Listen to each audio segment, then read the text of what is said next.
हर हर महादेव, जय महाकाल। दोस्तों 10 मई को अक्षय तृतीया का बड़ा ही प्यारा और पावन सा दिन है। प्यारा और पावन इसलिए है कि अगर इस दिन आप एक कौड़ी का ये उपाय करते हैं तो आपकी किस्मत हमेशा के लिए बदल जाएगी। दोस्तों ये बड़ा ही प्यारा और पवित्र दिन है। आप इस दिन इस कौड़ी के उपाय को अवश्य करिएगा। पूज्य गुरु जी की कथा से सुनकर बहुत अच्छे से आपको बताने का प्रयास करूंगी। बस आप वीडियो में अंत तक बने रहिएगा। दोस्तों इस बार अक्षय तृतीया 10 मई को मनाई जा रही है। अक्षय तृतीया का दिन बहुत ही शुभ माना जाता है। अगर हम कहें तो ये दिन दिवाली से कम नहीं माना जाता, इसीलिए इस दिन में भी सोना चांदी खरीदने की परंपरा है। इस दिन सूर्य और चंद्रमा दोनों उच्च राशि में होते हैं, इसलिए दोनों की कृपा का फल एक साथ सम्मिलित होता है, यानी अक्षय होता है।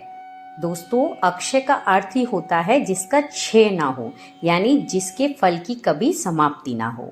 तो दोस्तों आइए जानते हैं कि वो कौन सा उपाय है जिसे करने से हमारे घर में पूरे साल माता लक्ष्मी का आशीर्वाद बना रहेगा।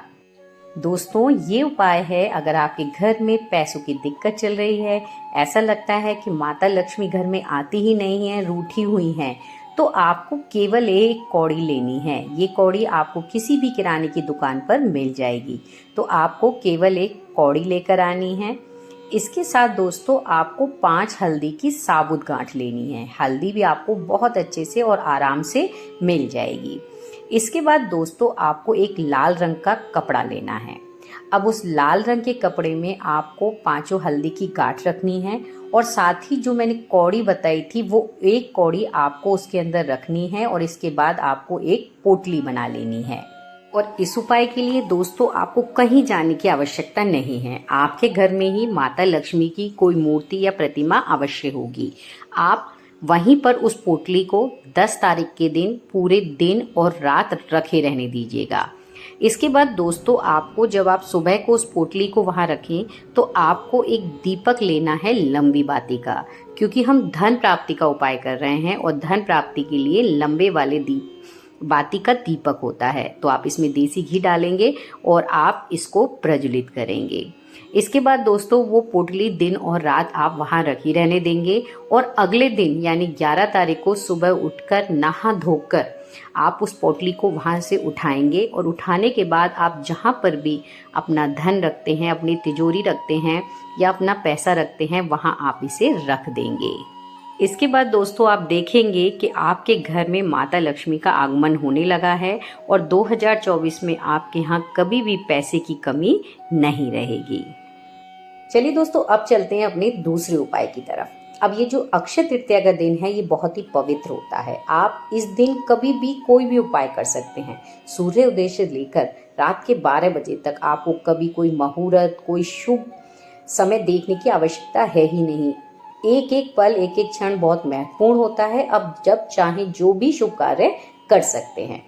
तो अब ये दूसरा उपाय है कि अगर आपके घर में कोई व्यक्ति बहुत बीमार रहता है तो ये उपाय आप अक्षय तृतीया के दिन अवश्य करिएगा। इसके लिए दोस्तों आपको फिर से हल्दी की 5 गांठ लेनी है। इसके बाद दोस्तों आपको लाल वाला चंदन लेना है और लाल वाले चंदन का आप गाढ़ा सा पेस्ट बना लेंगे और उसके बाद इन दोनों चीज़ों को, और साथ ही आपको एक दीपक लेना है लंबी बाती वाला, जिसमें आप शुद्ध गाय का घी डालेंगे और इन सब चीज़ों को लेकर पहुंच जाएंगे आप बेल के पेड़ के पास। बेल के पेड़ के पास पहुंचकर आप सबसे पहले जो चंदन का पेस्ट बनाकर ले गए हैं, लाल वाले चंदन का, उससे आप बेल के पेड़ के नीचे 5 स्वास्तिक बना देंगे और हर स्वास्तिक के ऊपर आप हल्दी जो लेके गए हैं गांठ 5 हल्दी, वो एक एक स्वास्तिक के ऊपर रख देंगे और साथ ही माता पार्वती से प्रार्थना करेंगे कि आप जो हल्दी लेकर गए हैं वो उसको औषधि बना दें और साथ ही जो आप दीपक लेकर गए हैं उसे भी आप वहां पर प्रज्वलित कर देंगे। आप अपने अकॉर्डिंग भगवान से प्रार्थना करेंगे और ये जरूर कहेंगे कि इस हल्दी को औषधि बना दें। इसके बाद जब दीपक ठंडा हो जाए तो आप उन हल्दी की 5 गांठों को लेकर घर आ जाएंगे और घर आकर आप पीस कर अपने खाने वाली हल्दी में उनको मिला लेंगे। उसके बाद दोस्तों आप जब भी खाना बनाएं उस हल्दी का उपयोग करें, तो इससे जो व्यक्ति आपके घर में बीमार होगा वो भी ठीक हो जाएगा। साथ ही अगर कोई व्यक्ति बीमार पड़ने वाला होगा तो वो भी बीमार नहीं होगा। तो ये अक्षय तृतीया के दिन किए जाने वाला बहुत ही अचूक उपाय है, आप इसे अवश्य करिएगा, क्योंकि अक्षय तृतीया का दिन बहुत ही पवित्र माना जाता है। ये ना केवल धन प्राप्ति के लिए बल्कि सभी कामों के लिए बहुत शुभ माना जाता है। तो आप इन उपायों को अवश्य ही कीजिएगा। तो चलिए दोस्तों, अब चलते हैं अपने तीसरे उपाय के लिए। और तीसरा उपाय जो है ये भी धन प्राप्ति का उपाय है। तो एक बात ध्यान रखिएगा दोस्तों कि जितने भी उपाय इस दिन किए जाते हैं वो हमेशा अक्षय होते हैं। मैंने बताया था अक्षय का मतलब होता है जिनका कभी क्षय ना हो। तो इस दिन दान पुण्य की भी बहुत महत्ता होती है और ये दिन तो पवित्र है ही। तो अब हम अपने तीसरे उपाय की तरफ चलते हैं, लेकिन उससे पहले अगर आप इस चैनल पे नए हैं तो आप हमारी वीडियो को लाइक और चैनल को सब्सक्राइब करना बिल्कुल ही मत भूलिएगा। और साथ ही माता लक्ष्मी की विशेष कृपा पाने के लिए कमेंट बॉक्स में जय मां लक्ष्मी अवश्य लिखिएगा। अब इस उपाय के लिए दोस्तों आपको जरूरत पड़ेगी 7 बेल पत्र की। याद रखिएगा दोस्तों, आपको 7 बेल पत्र लेने हैं, बड़े प्यारे प्यारे से, कटे फटे नहीं होने चाहिए। साथ ही आपको चंदन लेना है और उस चंदन का आपको एक गाढ़ा सा पेस्ट बना लेना है। पेस्ट बनाने के बाद दोस्तों आपको जो बड़ी वाली पत्ती है उस पर आपको श्री लिखना है। और इसके बाद आप इन 7 बेलपत्र को लेकर भगवान भोलेनाथ के मंदिर में पहुंच जाएंगे।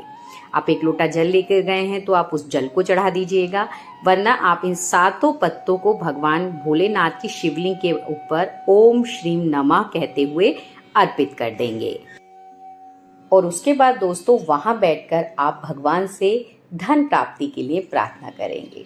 प्रार्थना के बाद आप उन 7 पत्तों में से एक पत्ते को लेकर अपने घर आ जाएंगे और घर आकर आप अपनी तिजोरी में जहां आप रुपया पैसा सोना चांदी रखते हैं वहां आकर उस पत्ते को रख देंगे। ऐसा करने से माता लक्ष्मी बहुत खुश होती हैं और आपको हमेशा उनका आशीर्वाद प्राप्त होता है। तो दोस्तों माँ लक्ष्मी का आशीर्वाद पाने के लिए है ना बड़ा आसान और प्यारा सा उपाय।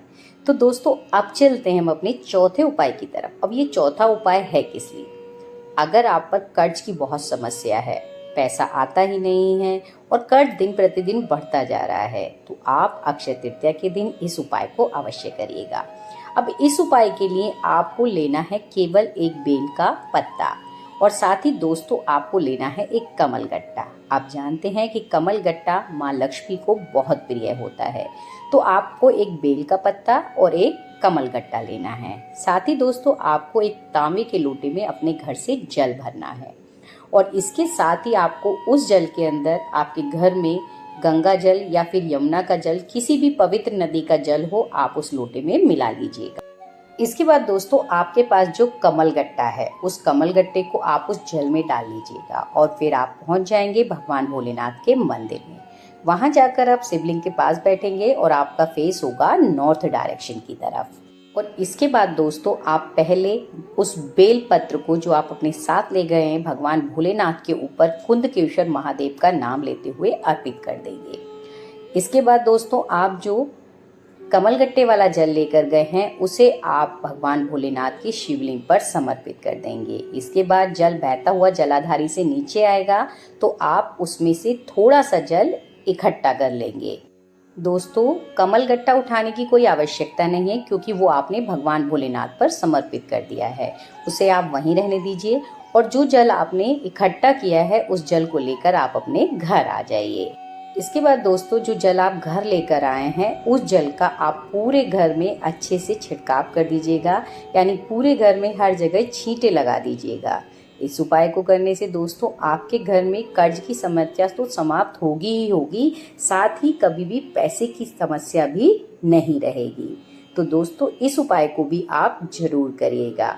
तो दोस्तों ये थे पूज्य गुरुजी के द्वारा बताए हुए उपाय, जिन्हें अगर आप अक्षय तृतीया के दिन करते हैं तो आपकी धन की समस्या हमेशा के लिए समाप्त हो जाएगी। और अगर पूज्य गुरुजी के उपाय पसंद आए हो तो आप वीडियो को ज़्यादा से ज़्यादा शेयर करिएगा ताकि और लोगों का भी भला हो सके। इसी के साथ दोस्तों हर हर महादेव, जय महाकाल।